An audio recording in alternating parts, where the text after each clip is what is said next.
होगा पूरा रंगीन।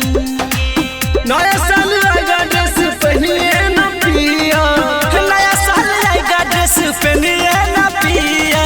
सुनो डियार हाँ सुनो डियार, संग में मनाना हैप्पी न्यू ईयर। हाँ सुनो डियार, हाँ सुनो डियार, संग में मनाना हैप्पी न्यू ईयर।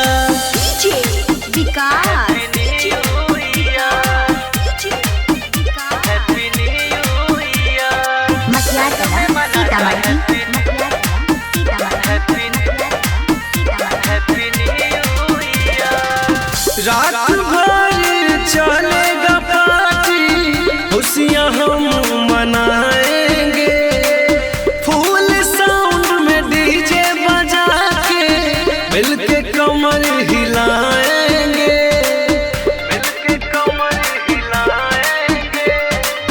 रात भर चलेगा पार्टी, खुशियाँ हम मनाएंगे, फुल साउंड में डीजे बजा के मिलके कमर हिलाएंगे।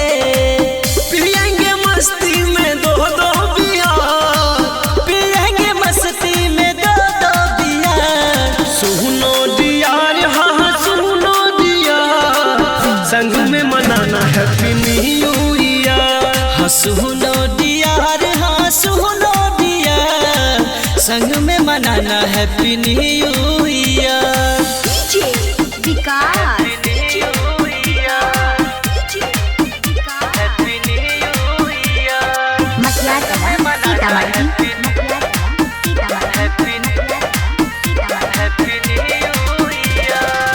नया साल आया है नया, जोश हम बनाएंगे, और उन अंश परमानंद को पार्टी में हम बुलाएंगे, पार्टी में हम बुलाएंगे।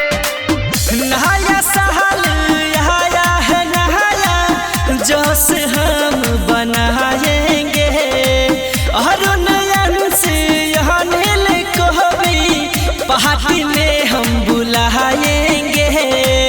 आएगा विकास भी मेरे निया, आएगा संजीव भी मेरे निया। सुनो डियार हाँ सुनो डियार, संग में मनाना हैप्पी न्यू ईयर। हाँ सुनो डियार, हाँ सुनो डियार, संग में मनाना हैप्पी न्यू ईयर। एक जनवरी दिन होगा पूरा रंगीन। नया साल आएगा ड्रेस पहनिए ना पिया, नया साल आएगा ड्रेस पहनिए ना पिया। सुनो डियार हाँ सुनो डियार, संग में मनाना हैप्पी न्यू ईयर। हाँ सुनो डियार, हाँ सुनो डियार, संग में मनाना happy new year. SPA recording studio Supaul.